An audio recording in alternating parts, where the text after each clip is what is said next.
Hello and welcome to my channel, Bible Flockbox. In this video, I'm going to be analyzing Katy Perry's Dark Horse performance for the 2014 Grammy Awards. This performance was so heavily influenced by a witchcraft theme that eOnline tweeted, did we just witness actual witchcraft during Katy Perry's Grammys performance? And people criticized me for my video entitled Katy Perry Roar Hidden Witchcraft. Hate to say that I told you so in terms of Katy Perry being involved in witchcraft and the occult, but her Grammys performance made it pretty apparent, at least in my opinion. I also got a lot of comments on my Roar analysis about witchcraft being a good religion, by witches, of course, and them claiming that they don't worship the devil. And although it's true that Wiccans don't believe in the devil, sin, heaven, or hell, some choose to worship deities such as Isis, Osiris, Athena, and so on. Their worship usually consists in the veneration of two deities in the form of the goddess and god, and the god is often portrayed as a goat-like horned god. However, the worship of these deities is really just devil worship in disguise. These are deities created by the devil and his minions in order to trick people into worshiping Satan. Not to mention, one of the creeds of Wicca witchcraft is do what thou wilt, a philosophy derived by the founder of modern Satanism, Aleister Crowley. In fact, it is the law stated in the Satanic Bible. On to another subject. In my analysis of Roar, I got a lot of criticism from people claiming Katy Perry cannot be involved in the occult because she is a Christian. She grew up in a Christian home and her father is a pastor. Well, not according to this article from The Blaze, in which Katy Perry is quoted in an interview as saying that she's no longer a Christian and that she doesn't believe in heaven or hell.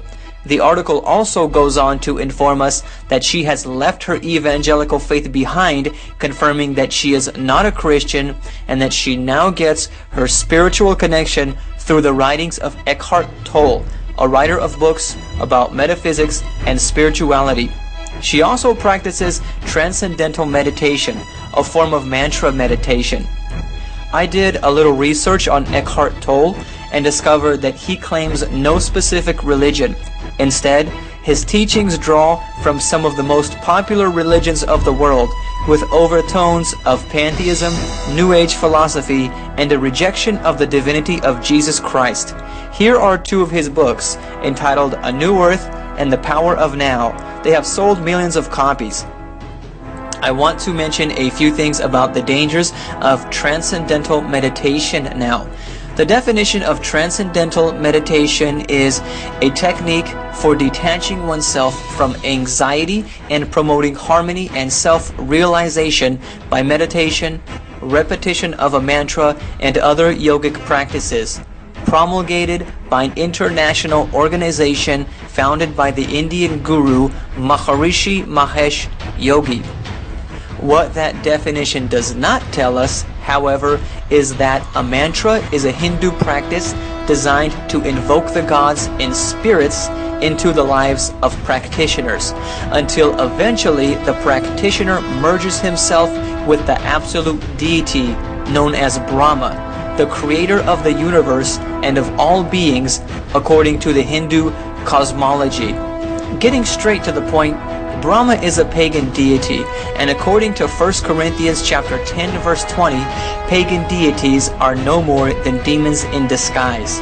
So what this means for Katy Perry is that she is opening herself up to demonic possession by practicing transcendental meditation. Now I'm going to discuss some of the symbolism included in Katy Perry's Dark Horse performance. The first thing that caught my attention was this crystal ball. Crystal balls are used for the purpose of divination and rely on the guidance of spirits. However, if you understand your Bible correctly, you would know that all spirits in the spirit realm, apart from heavenly angels, are actually evil spirits in disguise, who oftentimes pose as departed spirits of the dead. Their mission is to mislead and deceive people. That's why the Bible forbids divination, witchcraft, and contact with the spirits. Deuteronomy chapter 18 verses 10 through 13 states, there shall not be found among you anyone that maketh his son or his daughter to pass through the fire, or that useth divination, or an observer of times, or an enchanter, or a witch, or a charmer, or a consulter with familiar spirits, or a wizard, or a necromancer. For all that do these things are an abomination unto the Lord. And because of these abominations, the Lord thy God doth drive them out from before thee. Thou shalt be perfect with the Lord thy God. Oh, by the way, don't miss the demonic horned figures standing in the background. The next thing I want to point out is the red cross on Katy Perry's top. Don't make the mistake of believing this is meant to promote Christianity. This is actually the cross of the Knights Templar. The Order of the Knights Templar today exists as the top-ranking Masonic organization in the York Rite of Freemasonry, and all Knights Templar are members of the world's oldest fraternal organization known as the Ancient Free and Accepted Masons, or more commonly known as Masons. About this dark horse, it reminds me of the black horse of the Apocalypse in Revelation chapter 6 verses 5 and 6. This horse actually represents the famine of God's word during the dark ages of church history. People were actually forbidden to read the Bible by the Catholic Church on pains of death. Others speculate that the black horse of the Apocalypse is a symbol for worldwide famine, and that the Illuminati plans such a thing in order to assist in ushering in the New World Order. What makes this more intriguing is that Katy Perry sings "I'm coming at you like a dark horse" and "Are you ready for a perfect storm" in her song. Is this a suggestion that the Illuminati are going to use worldwide famine as the perfect storm to usher in the New World Order? It's also interesting to note that the horse in Katy Perry's performance, with its red eyes, bears a striking resemblance to the horse statue at the Denver International Airport. Why should that be interesting? Because the Denver International Airport has many anomalies associated with the Illuminati, like this Masonic cornerstone.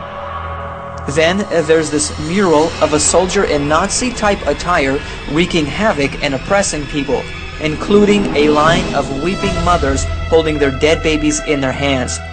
This reminds me of the Illuminati agenda to wipe out 90% of the population, as is outlined in the Georgia Guidestones, to make the population easier to control. In another mural, there's a girl laying dead with a Bible along with a star in her hands. It's like this image is portraying the death of Judeo-Christian beliefs. This would be necessary for the Illuminati to establish their New World Order, as the principles of the Bible are against their agenda. There are much more anomalies about the Denver International Airport as well.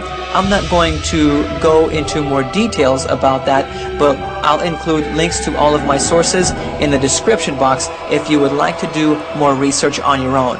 Here's another shot of Katy Perry's Grammys performance, looking like a witch with other dancers that look like witches dancing around broomsticks, like strippers dancing around poles. It looks like times are tough for witches too, and they have had to turn to stripping in order to generate some additional income in order to support their covens.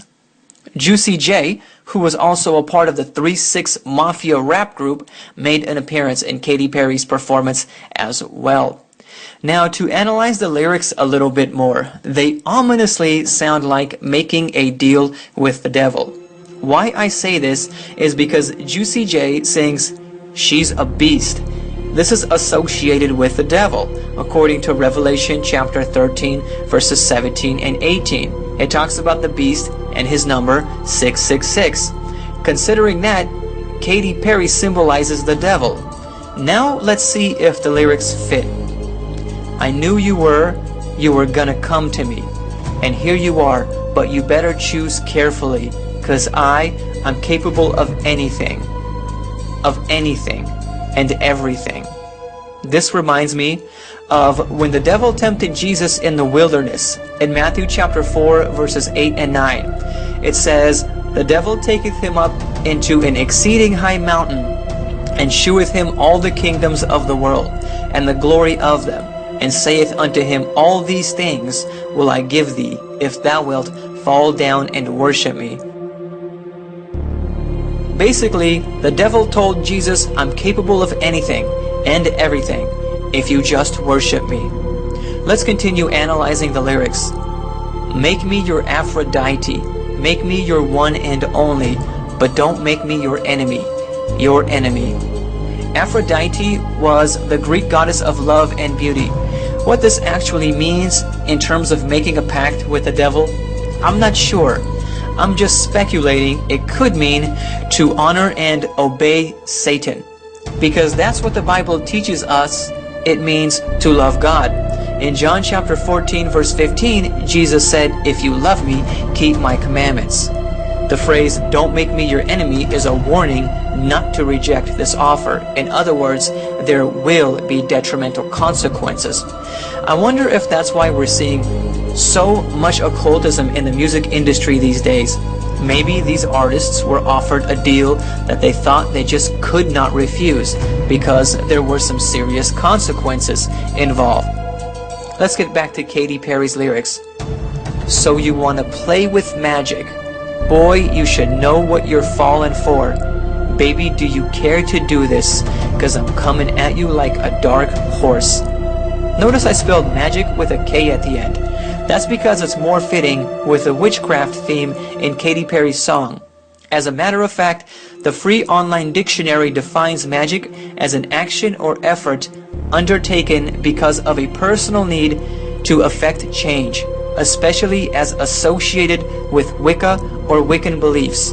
Aleister Crowley, the founder of modern Satanism, actually wrote quite a bit on the subject of magic and practiced it himself.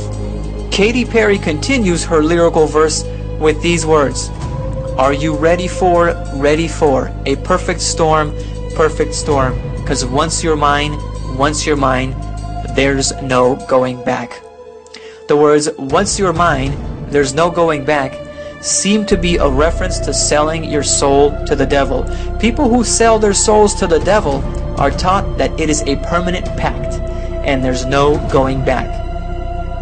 However, that's just another lie of the devil. You can't really sell him what's not yours in the first place anyway. Your soul belongs to God by creation and redemption.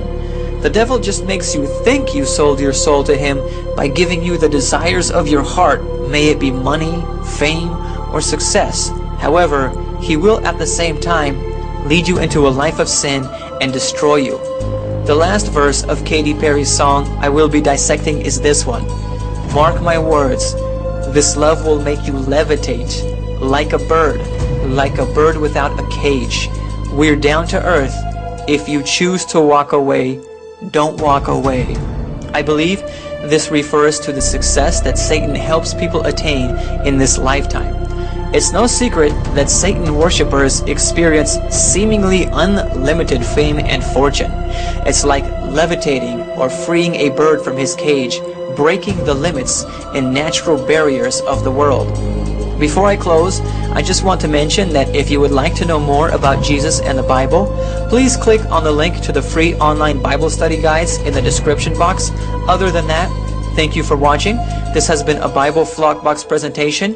If you have enjoyed this video, please share it on your social media and subscribe to my channel. God bless.